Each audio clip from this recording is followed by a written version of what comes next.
Naisip ni Zofan na sa tunay ng araw na mundo ay mahimbing na natutulog ang kanyang katawan matapos ang naganap na labanan sa loob ng Jinhai City.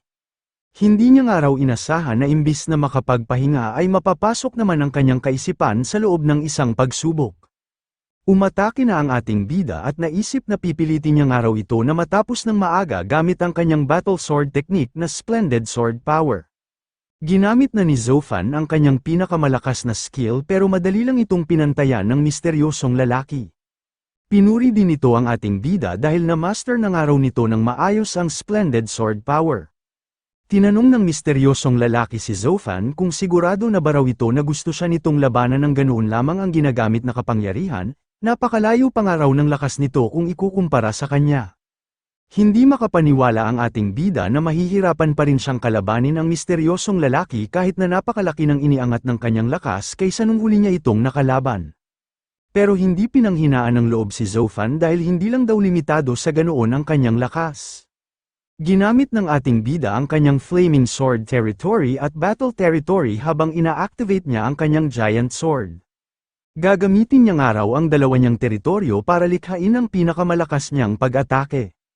Pinakawalan na ni Zofan ang kanyang mas pinalakas na skill, ngayon ay mas nagagawa na nitong tumagal laban sa pag-atake na ibinato ng misteryosong lalaki. Agad na umakyat ang ating bida sa mga naglalakihang baitang ng altar noong kasalukuyan pang naglalaban ang kanilang mga kapangyarihan. Patuloy nga raw siyang aakyat hanggang sa marating na niya ang pinakaibabaw ng altar. Nangamba si Zofan noong bigla na lang itong nakaramdam ng isang nakakakilabot na pressure. Hindi niya nga raw maipagpapatuloy ang kanyang pag-akyat dahil hindi na niya maigalaw ang kanyang katawan. Nainis ang ating bida dahil inakala nga raw niya na makakadiretso na agad siya sa pinakaitaas ng altar. Ngayon nga raw ay wala na rin siyang natitirang enerhiya para magpatuloy pa sa pakikipaglaban. Pinuri muli ng misteryosong lalaki si Zofan dahil nagamit nga raw nito ang kapangyarihan ng dalawang major territories para makaakyat ng 3 baitang.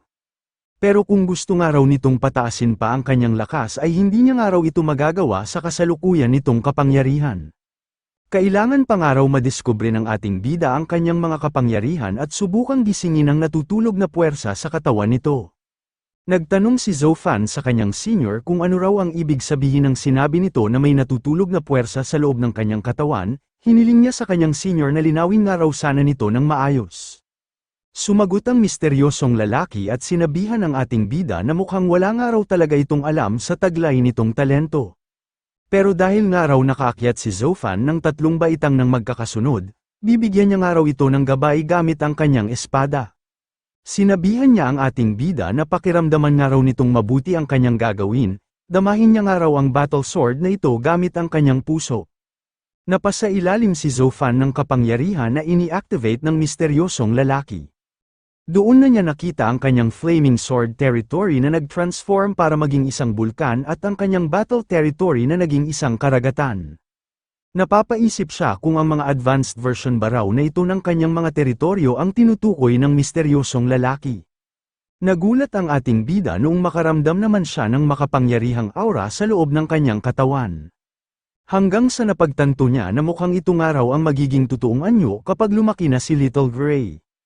At dahil nagagamit niya nga raw ang kapangyarihan ni Little Gray kapag ina-activate nila ang Resonance Link, ibig sabihin nga raw noon ay aangat din ang kanyang lakas habang mas lumalaki ito. Nagtaka na naman si Zofan kung ano naman daw itong kakaiba niyang nararamdaman. Mukhang ito na nga raw ang natutulog niyang kapangyarihan na tinutukoy ng misteryosong lalaki.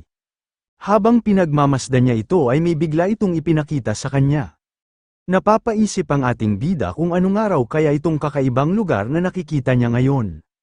Hindi pa nga raw siya nakakapunta sa lugar na ito pero bakit nga raw parang pamilyar na ito sa kanya? Napanood din ni Zofan na may mga taong nagdidikta sa kanya noong isa pa lamang siyang maliit na bata. Sinabi ng mga ito sa batang si Zofan na kapag bumukas daw ang pinto ay magkakaroon na ng breakthrough ang research ng kanyang ina. Kapag nangyari nga raw yun ay magagawa na nito at ng kanyang ina na umalis sa lugar na iyon para samahan ang kanyang ama na nasa Donghai City. Lumakas ang loob ng batang si Zofan nang dahil sa panggagaslight ng mga matatanda niyang kasama. Gagawin niya nga raw ang kanyang makakaya para mabuksan niya ito at nang magkasama-sama na silang magkakapamilya. Nabahala ang ating bida habang pinapanood ang sarili niya noong maliit na bata pa lang siya. Humiyaw siya at sinabihan ng batang Zoufan na wag na raw nitong ilalagay ang kamay nito sa nasa harapan nitong pinto. Sinubukan niya rin itong pigilan pero hindi niya ito nahawakan dahil tumagos lang ang kanyang katawan. Napahiyaw ang batang Zoufan noong bigla na lang nagkaroon ng kakaibang pangyayari noong ilagay na niya ang kanyang kamay sa tapat ng isang espesyal na pinto. Nagtanong ang misteryosong lalaki sa ating bida kung naramdaman niya ba raw ito. Tinanong niya rin kung malinaw na ba raw kay Zoufan na malaking bahagi ng kanyang kapangyarihan ang bigla na lang nawala at nananatili pa ring natutulog. Binati ng War God System ang ating bida dahil nagawa nga raw nitong makapasa sa pangalawang yugto ng Mysterious Altar Trial. Makakatanggap nga raw ito ng mga attribute points bilang reward. Ipinaalam din ng War God System sa kanyang Master Zoufan na tapos na raw ang kinakaharap nitong pagsubok kaya magigising na raw ito at lalabas na ang kaisipan nito sa misteryosong altar. Humiling pa ang ating bida ng kaunting oras dahil may gusto pa nga raw siyang itanong sa misteryosong lalaki tungkol sa mga pangitain na kanyang nakita. Napahiyaw na lang si Zoufan noong bigla itong nagising, napapaisip din ito kung nasaan nga raw siya ngayon. Doon na niya naalala na nakatulog nga raw pala siya matapos ang nangyaring laban sa lungsod. Nagtanong ang namumula nating bida kay Muyinyi kung ano raw ang ginagawa nito doon. Natuwa naman ang inaantok pa na si Muyinyi dahil sa wakas nga raw ay nagising na si Zoufan. Walang kaalam-alam ang ating bida na habang kinakaharap niya ang kanyang natapos na pagsubok ay 3 araw na pala siyang natutulog sa totoong mundo. Sa mga araw na yon ay marami ng bagay ang nangyari. Simula nang mamatay si Fan Zhongxiong ay nagsialisa na ang lahat ng mga halimaw na parabang sabay-sabay ang mga itong nakatanggap ng utos. Ang pangalawa naman na pangyayari ay nilitis ang mga rebelde ng Fan at Mu family ng Jinhai City's High Court. Ang pangalan ng krimen na kinasangkutan ng mga ito ay ang krimen na pagtraidor sa buong sangkatauhan. Ito ang pinakamalalang pagkakasala na idinagdag sa batas simula nang matapos ang gabi ng pagbagsak ng mga bulalakaw. Ang pangatlo naman na pangyayari ay nag-abisa ang City Hall of Jinhai City na magdadaos daw sila ng isang malaking pagsasalo para imbitahin at bigyan ng parangal ang mga bayani na malaki ang naging kontribusyon sa naganap na labanan. Nagtanong si Zoufan kung kailangan ba raw talaga nilang maging high profile para lang dumalo sa magaganap na seremonya. Sumagot naman ng oo si Muyinyi dahil napakahalaga nga raw ng recognition ceremony na ito. Malaki nga raw ang krisis na dinanas ngayon ng lungsod. Kung hindi nga raw sa tulong ng mga tao na kagaya ng ating bida ay malamang bumagsak na ng tuluyan ang buong Jinhai City. Sinabi ni Zoufan na alam niya naman daw kung gaano kahalaga ang gaganaping seremonya, ang ibig nga raw niyang sabihin ay kung kailangan pa ba raw talaga niyang magbihis ng ganoong para lang dumalo. Nagtanong din ang ating bida kina Gu Zhaohan at Gu Feizo kung bakit nga raw naroon din ang dalawang ito. Nagsalita si Muyinyi at sinabi na si Zoufan nga raw ang pinakaimportanteng tao sa gaganapin mamayang gabi na recognition ceremony, kaya natural nga lang daw na makatanggap ito ng mga ganoong special treatment. Nagtanong ang naiinis na si Muyinyi sa kanyang Sister Zhaohan at Sister Feizo kung bakit nga raw naroon din ang mga ito.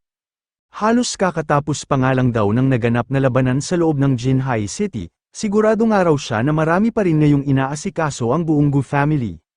Dapat nga raw ay abalang-abala pa rin hanggang ngayon ang magkapatid na ito. Kumapit si Muyinyi sa balikat ni Zoufan at sinabi sa dalawang magkapatid, na siya na nga lang daw ang mananatili doon para samahan ang ating bida. Sumagot naman si Gu Zhaohan at sinabi na wala na nga raw silang kailangang intindihin pa sa kanilang pamilya. Naroon nga raw sila dahil iniligtas rin sila noon ng ating bida. Ayos lang naman daw siguro kung sasamahan nila si Brother Zoufan para mamili ng damit bilang kabayaran sa mga tulong na natanggap nila noon. Nainis si Muyinyi at naisip na laging nga raw tinatawag ni Gu Zhaohan ng Brother Zoufan ang ating bida para magmukha silang malapit sa isa't isa. Nagsalita rin si Gu Feizo at sinabi na dahil nga raw bayani si Zoufan na nagligtas ng kanilang lungsod, nararapat nga lang daw na makatanggap ito ng ganoong pagtrato. Binanggit din ni Gu Feizo na gusto rin ng mga namumuno sa kanilang lungsod na ipakita nila kung paano tratuhin ng maayos ang kanilang mga bayani. Tinawag ni Gu Feizo si Zoufan at sinabi na dati na nga raw silang naging magkakampi at magkakasama na nakipaglaban. Tinanong niya rin ang ating bida na siguro naman daw ay ayos lang na manatili sila doon. Sumagot naman ng oo si Zoufan at sinabi na natutuwa nga raw siya dahil nakita niya ulit doon si Gu Feizo. Shoutout kay Idol sa pagbibigay ng 150 stat points. Shoutout sa lahat ng patuloy na sumusuporta sa ating channel na Otakong Pinoy Recap. Maraming salamat po. Naalala ni Gu Zhaohan ang mga sinabi ng kanilang elder na ano naman daw kung nagugustuhan ni Mu Yingyi si Zhou Fan, hindi pa naman daw ang mga ito engaged at mas lalong hindi pa sila kasal. Kapag nahulog nga raw kay Gu Zhaohan ang loob ng ating bida ay wala nang magagawa pa ang Mu family dahil lumaban naman sila ng patas. Naalala rin ni Gu Feizo ang mga sinabi ng kanilang elder na isang araw namumukod tanging genius si Zhou Fan, 20 taong gulang pa nga lang daw ito pero isa na agad itong novice war god na nagtataglay ng lakas na kayang ipangtapat maging sa mga intermediate war god level. Sinabi rin sa kanila ng kanilang elder na hindi na nga raw sila mga bata kaya maiintindihan na ng mga ito kung bakit niya ang mga ito kinukumbinsi. Isa nga raw napakahusay at napakalakas na lalaki si Zhou Fan, hindi ba raw ng mga ito naiisip kung paano na lang kung isa sa kanila ang makatuluyan nito. Naisip ng dalawang magkapatid na tama nga raw ang sinabi sa kanila ng kanilang elder. Hindi pa naman daw kasal o engaged si Mu Yingyi kay Zhou Fan kaya maaari pa rin silang sumingit. Kung papalagpasin nga raw nila ang ganoong kahusay na lalaki na gaya ng ating bida ay habang buhay nga raw nila itong pagsisisihan. Pinapawisan si Zhou Fan habang iniisip kung bakit nga raw parang kakaiba ngayon ang tingin sa kanya ng magkapatid. Pakiramdam niya nga raw ay para siyang natutunaw habang tinitingnan siya ng mga ito. Nagkaroon ng mahabang pila sa labas na bahagi ng Jinhai City. Nagrereklamo na ang mga taong nakapila dahil napakabagal nga raw ng isinasagawang screening. Sa bagal nga raw nito ay baka abuti na sila ng gabi bago pa sila makapasok. Nauunawaan naman ng iba na kaya nga raw ito ginagawa ay nang dahil kakatapos lang dumaan ng Jinhai City sa isang malaking monster attack. Nag-iingat lang daw ang mga ito sa posibilidad na baka may makapasok na humanoid monster sa loob ng Jinhai City, iniiwasan lang daw ng mga ito na marami na namang ordinaryo at inosenteng tao ang madamay. Nagsalita ang nakapilang si Pu Pan at sinabi na naiinis nga raw siya sa kanyang ama, pinakiusapan nga raw sila nito na magpunta doon para dumalo sa gaganapin na hero recognition ceremony. Ano naman daw ang kinalaman ng kanilang Jinning Mercenary Association sa mga bayani na nagligtas sa Jinhai City? Nakakainis nga raw dahil kinailangan pa nilang pumila ng napakatagal. Sinabihan naman ni Rugia si Pu Pan nang hinaan lang daw nito ang kanyang boses, naroon nga raw sila bilang representative ng Jinning Mercenary Association. Nagtaka ang mga taong nakapila noong mapansin nila ang pagdating ng isang babae at isang lalaki. Bakit nga raw parang sisingit ang mga ito sa mahabang pila gayong kanina pa sila doon na naghihintay? Nakilala rin ni Rugia ang mga dumating na ito, ang lalaki sa mga ito ay nagngangalang Jiaowu at Yaoyi naman ang pangalan ng kasama nitong babae. Nagtanong si Yaoyi kay Rugia kung naroon rin daw ba ito para sa seremonya na gaganapin sa Jinhai City. Sumagot naman si Rugia nang yun nga raw ang ipinunta nila doon, sinabi niya rin na hindi niya nga raw inasahan na makikita niya rin ang mga ito doon. Nagpapansin si Jiaowu at tinawag na Ruru si Rugia. Matagal na nga raw silang hindi nagkikita pero mas lalo nga raw itong gumaganda. Naisip ni Pu Pan na ayos nga lang daw kung makita nila doon si Yaoyi, ang babae na hilig na ang magpasikat. Pero bakit nga raw nakita rin nila doon maging ang mayabang na si Jiaowu? Napakakapal nga raw ng mukha nito na tawagin na Ruru si Rugia, feeling close nga raw ang hayop na ito. Napakamot ng ulo si Jiaowu noong mapagtanto nito na naroon rin daw pala si Pu Pan. Humingi rin ito ng pasensya dahil hindi niya nga raw agad ito napansin. Sinabi rin ni Jiaowu na matagal na nga raw ang nakakalipas simula noong makita niya ito, mukhang hanggang ngayon nga raw ay ganoon pa rin ito katangkad. Naisip ng nainis na si Pu Pan na talagang napakayabang nga raw ni Jiaowu, wala nga raw ni kahit isang magandang salita ang lumalabas mula sa bibig nito. Naisip din ni Pu Pan na hindi pa nga raw siya isang adult kaya natural lang na hindi pa siya masyadong matangkad. Pasalamat nga raw si Jiaowu at nagpunta siya doon bilang representative ng kanilang Jinning Mercenary Association, kung nagkataon nga raw ay nabigyan na niya ng leksyon ang walang hiyang ito. Ipinagmalaki ni Yaoyi kina Rugia na may posisyon nga raw sa Jinhai City Guard ang pinsan ni Jiaowu. Sa tulong nga raw ng pinsan nito ay maaari na silang pumasok sa loob ng lungsod nang hindi pumipila. Inaya na rin ito sina Rugia na maaari nga raw ang mga itong sumabay sa kanila. Sumagot naman ang nainis na si Rugia at sinabi na hindi nga raw sila sasama dahil hindi nga raw ito tama. May biglang napansin ang mayabang na si Zhao Wu. Agad niyang tinawag ang kanyang pinsan noong makita niya na papalapit na ito. Sinabi ng dumating na lalaki na pumasok na nga raw sina Zhao Wu at Yao Yi sa loob ng lungsod. Maaari rin daw na mga itong isama ang iba pa nilang mga kaibigan. Nagpasalamat naman ang dalawa nang dahil sa special treatment na kanilang natanggap. Si Zhao Wu naman ang nagimbita kay Rugia at sinabi na sumama na nga raw ito sa kanila para hindi na ang mga ito pumila ng matagal. Tinawag niya rin ang pandak si Pupan at sinabi na pwede na rin daw itong sumama. Nainis na si Rugia sa sobrang kayabangan ni Zhao Wu, pero sa pagkakataong ito ay siya naman ang pinayuhan ni Pupan na wag na nga raw nila itong patulan. Nabaling ang atensyon ng dalawa noong may bigla na lang tumawag sa kanilang mga pangalan. Nagulat ang mga ito noong makita nila na papalapit na sa kanila si Zhou Fan. Tinanong ng ating bida sina Pupan at Rugia kung bakit daw hindi siya ng mga ito tinawagan na pupunta pala ang mga ito. Kung hindi niya nga lang daw nakita na may ipinadala doon na representative ang Jinning Mercenary Association ay hindi niya malalaman na naroon pala ang mga ito. Nainis si Zhao Wu at naisip kung sino ba raw itong lalaking ito, bakit nga raw ganoon na lang kung umiti si Rugia habang magkakausap sila.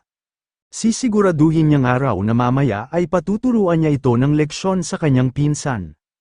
Nagulat si Zhao Wu at ang pinsan niyang opisyal noong may bigla na lang nagtanong kung ano ba raw ang nangyayari doon. Agad na sumaludo ang pinsan ni Zhao Wu sa dumating na si Commander Aizu.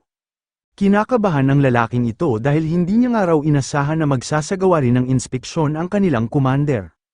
Agad na lumapit si Commander Aizu at tinawag na Mr. Fan ang ating bida. Tinanong niya rin kung ano nga raw ang ginagawa nito doon. Dapat nga raw ay tinawagan na lang siya nito ng direkta kung may kailangan man daw ito, hindi na nga raw nito kailangan pang magpunta doon ng personal. Nagulat sina Pupan at Rugia kung bakit nga raw napakagalang kung makipag-usap ni Commander Aizu kay Zhou Fan. Sinabi ng isang nakapilang lalaki na narinig nga raw niya na kinakatakutan ng marami ang commander ng Jinhai City Military Guard. Pero bakit nga raw napakabait nito sa kausap nitong binata, nagtanong siya sa kanyang katabi kung may problema ba raw ang kanyang mata. Napatanong ang nagulat na si Yao Yi kung halusinasyon niya lang ba raw itong nakikita niyang ito. Hindi rin makapaniwala si Zhao Wu na tinawag ng commander ng Jinhai City Military Guard na Mr. ang binata na kausap nito. Takang-taka rin ang lahat ng mga nakapila kung bakit nga raw napakabait ni Commander Aizu habang kinakausap nito ang ating bida. Napapaisip sila kung sino ba raw ang binatang ito. Sinabi ni Pupan na nabanggit nga raw ng kanyang ama na isa ang commander ng Jinhai City Military Guard sa mga may pinakamalaking naiambag sa natapos na labanan at ang isa sa mga bayani ng Jinhai City. Nagawa nga rin daw nitong makapag-breakthrough sa gitna ng laban para maging isang intermediate War God Realm powerhouse, pero bakit nga raw napakagalang nito habang kausap nito si Zhou Fan? Napapatanong si Pupan kung ito pa rin daw ba ang tao na sinasabi ng kanyang ama na isang nakakatakot na commander.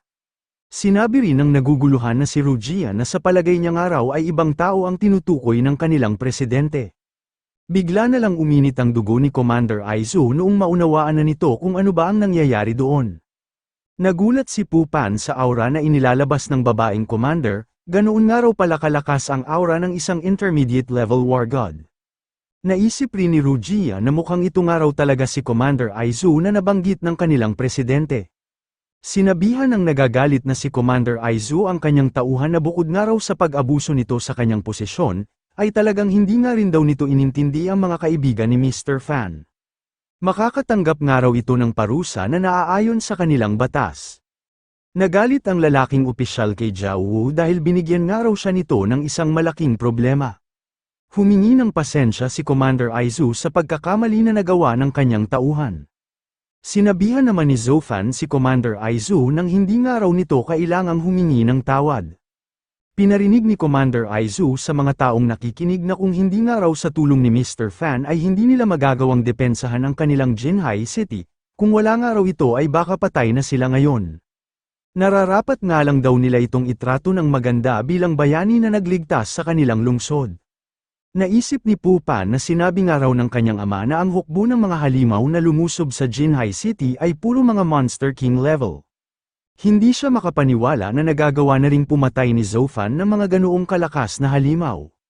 Tinatawag nga raw itong bayani ni Commander Aizu kaya malamang ay napakalaki ng naiambag nito sa natapos na labanan.